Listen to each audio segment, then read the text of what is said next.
Assalamualaikum warahmatullahi wabarakatuh. Hello my students, how are you today? Bagaimana kabarnya hari ini? Bunda berdoa semoga semua anak-anak dan ayah bunda di rumah dalam keadaan sehat ya. Amin. Berjumpa kembali dengan Bunda Esti pada mata pelajaran Bahasa Indonesia. Namun sebelumnya kita awali dengan berdoa terlebih dahulu ya. Before we start our lessons today, let's pray basmalah first. Bismillahirrahmanirrahim. Amin. Hari ini kita akan melanjutkan materi, yaitu tentang langkah-langkah penyusunan teks laporan hasil observasi atau langkah-langkah penyusunan teks observasi. Oke, sebelumnya Bunda ingin bertanya nih, anak-anak masih ingat apa itu teks observasi? Good. Teks observasi adalah teks yang berisi informasi tentang objek atau situasi dari hasil pengamatan yang sudah kita lakukan.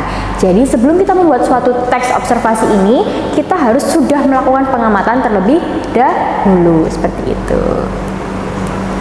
Sudah siap masuk ke materi? Are you ready? Don't forget to prepare your book and your pen.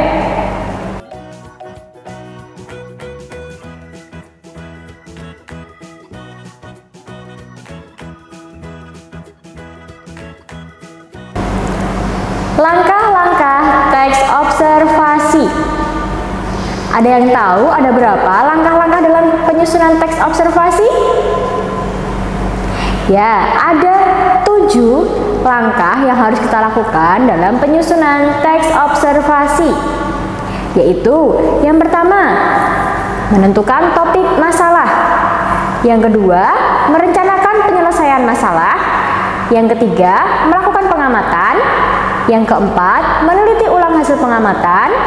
Yang kelima, menyusun kerangka laporan atau kerangka teks. Yang keenam, menyusun laporan hasil observasi atau mengembangkan kerangka tulisan. Yang ketujuh atau yang terakhir yaitu menyunting teks. Kita akan membahasnya satu persatu. Kita awali dengan langkah yang pertama, yaitu menentukan topik masalah. Topik masalah di sini dapat berupa objek ataupun dapat berupa peristiwa umum. Contoh dari objek di sini misalkan kita akan membahas benda-benda seperti benda mati ataupun makhluk hidup ataupun hewan-hewan dan lain sebagainya. Nah, sedangkan contoh dari peristiwa umum sendiri misalkan kita akan membahas tentang bencana alam seperti gunung meletus, gempa bumi, banjir dan lain sebagainya. Langkah yang kedua yaitu merencanakan penyelesaian masalah. Karena tadi kita sudah menentukan topik permasalahan yang akan kita bahas pada observasi kali ini. Nah, langkah yang selanjutnya yaitu kita merencanakan bagaimana ya penyelesaian topik masalah yang akan kita angkat dalam teks. Seperti itu. Langkah yang ketiga yaitu melakukan pengamatan atau kita langsung melakukan observasi ini. Ada 4 hal yang anak-anak harus perhatikan ketika anak-anak melakukan pengamatan untuk sebuah teks observasi. Yang pertama, catat data yang dibutuhkan. Jadi anak-anak membutuhkan data apa saja nih? Anak-anak harus list terlebih dahulu data yang dibutuhkan itu apa saja. Seperti itu. Yang kedua yaitu survei tempat atau referensi.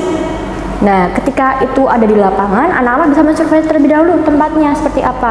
Atau kalau anak-anak tidak ke lapangan langsung, anak-anak bisa mencari referensi. Bisa berupa buku, kemudian media massa, dan lain sebagainya. Langkah yang ketiga yaitu jika anak-anak membutuhkan informasi tambahan atau anak-anak ingin cross-check data yang sudah didapatkan, anak-anak bisa menghubungi narasumber sebagai tambahan informasi. Seperti itu. Yang keempat yaitu mencatat hasil observasi. Jangan lupa untuk selalu membawa alat tulis ketika anak-anak melakukan sebuah pengamatan untuk mencatat seperti itu. Itu ya 4 hal yang harus diperhatikan ketika anak-anak melakukan sebuah pengamatan, yaitu mencatat data yang diperlukan, survei tempat atau referensi, menemui narasumber, dan yang terakhir mencatat hasil observasi. Langkah yang keempat yaitu kita meneliti ulang hasil dari observasi. Jadi ketika kita sudah melakukan pengamatan di lapangan, kita mendapatkan hasil data nih. Nah, data ini harus kita teliti ulang. Sudah pas atau belum? Sudah sesuai dengan yang kita butuhkan atau belum? Kita harus cross check kembali. Kita teliti ulang seperti itu. Sebelum nantinya kita akan memasukkan ke dalam kerangka tulisan seperti itu. Langkah yang kelima yaitu menyusun kerangka tulisan. Nah, anak-anak masih ingat struktur dari teks observasi apa saja? Good, ada 3. Yang pertama, pernyataan umum atau deskripsi umum. Yang kedua, deskripsi bagian. Dan yang ketiga, simpulan atau deskripsi manfaat. Seperti itu. Jadi, kerangka tulisan teks observasi ini harus memuat 3 hal. Yaitu deskripsi umum, deskripsi bagian, dan simpulan. Langkah yang keenam yaitu mengembangkan kerangka tulisan. Nah, tadi kan kita sudah membuat kerangka tulisan yang terdiri dari 3 hal tadi ya. Nah, langkah selanjutnya kita menyusun laporan atau mengembangkan kerangka tulisan. Jadi kita kembangkan poin-poin yang sudah kita dapatkan, sudah kita tuliskan tadi, seperti itu. Langkah yang ketujuh atau langkah yang terakhir yaitu menyunting hasil teks observasi. Menyunting di sini bisa diartikan dengan membenahi kembali. Jadi kita meneliti ulang hasil tulisan kita pada teks observasi. Kita teliti adakah kata-kata yang kurang tepat, ataupun ada kata-kata yang salah, huruf yang salah, dan lain sebagainya. Menyunting teks observasi bertujuan agar kalimat-kalimat yang ada dalam teks observasi ini adalah kalimat yang padu susunannya. Jadi kita dapat membaca kalimat-kalimat yang sesuai dengan kaidah kebahasaannya, seperti itu. Jadi menyunting teks observasi juga sangat penting ketika kita akan membuat teks observasi. Agar anak-anak semakin paham, Bunda akan menyajikan contoh penyusunan teks observasi sesuai dengan langkah-langkahnya. Silahkan disimak ya.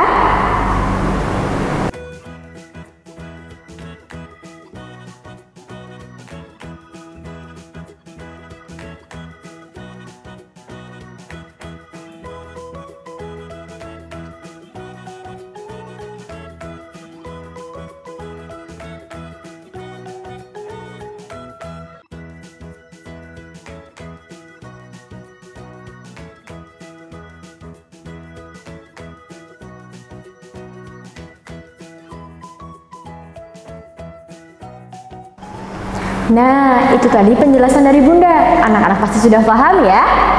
Jika anak-anak masih ada yang dibingungkan atau masih ada yang ingin ditanyakan, anak-anak bisa bertanya pada chat room yang ada di e-learning, atau anak-anak bisa menghubungi Bunda Esti langsung.